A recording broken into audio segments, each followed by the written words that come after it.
In the name of Allah, the most compassionate, the most merciful, and may the peace and blessings of Allah be upon His last and beloved Messenger Muhammad, and may the peace and blessings of Allah be upon you all. This is the fourth episode in the program The Quran in Practice.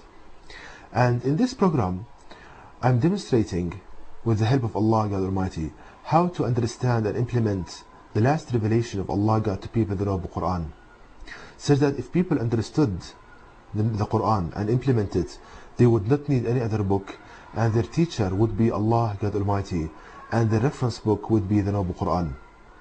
Now this episode is entitled The Design of a Structure That Can Withstand Earthquakes. Now, earthquakes, when they happen, they produce so much force and vibrations on a structure that it crumbles, and damage happens, structural damage happens to the structure when earthquake occurs. Now, the question is how to design a structure that can withstand earthquakes, i.e. remain stable and does not fracture when earthquake occurs.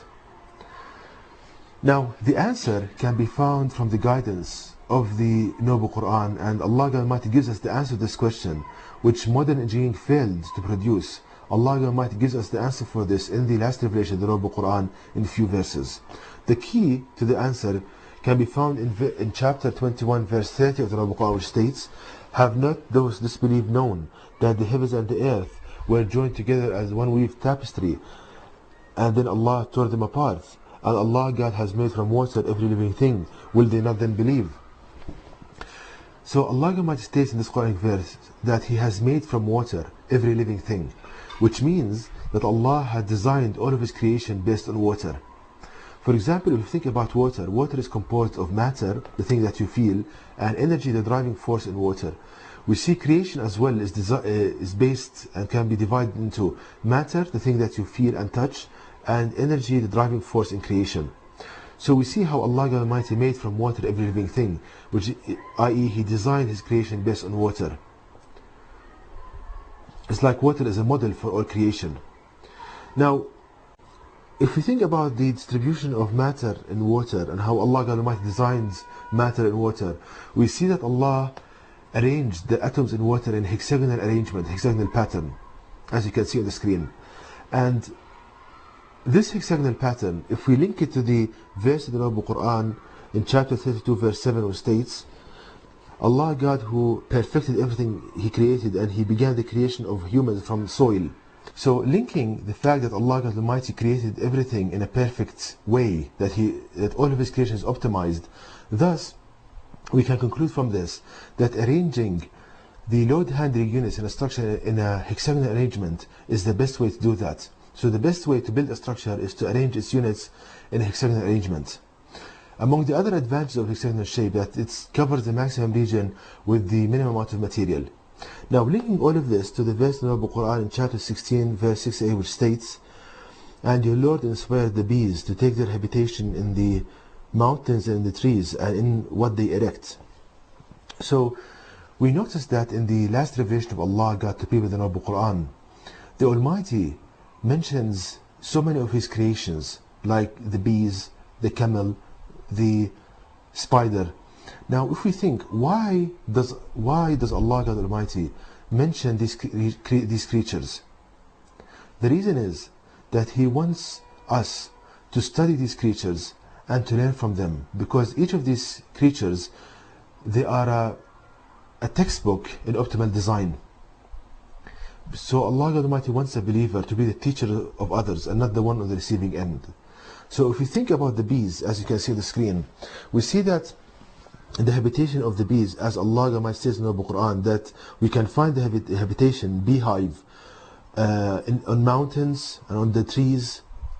So we see that hundreds of bees, they put load on this beehive. So if we think about this, as Allah Almighty urges us to do, the beehive, if it clings to a tree, for example, and you have hundreds of bees around it. Now think about this. If one bee passes by your ear, you can feel the vibration from one bee. Imagine hundreds of bees on this structure clinging to a tree, and still it remains stable and does not crumble, and there is no structural damage in it. So we can conclude from this that if we study the design of the beehive, then we can find a design of a structure that can withstand earthquakes, because the vibration produced from the bees is far stronger than any earthquake known to man.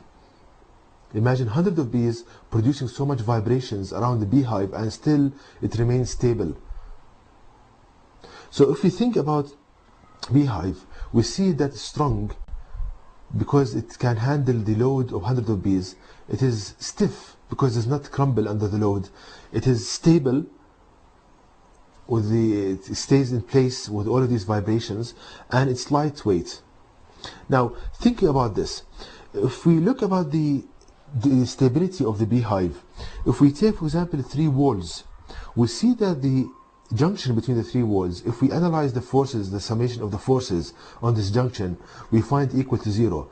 So the summation of the force in the horizontal and vertical directions is equal to 0 in a beehive, which means that it's stable. Because if one wall produces force, the other 2 will produce a counter force. So it's a stable kind of structure.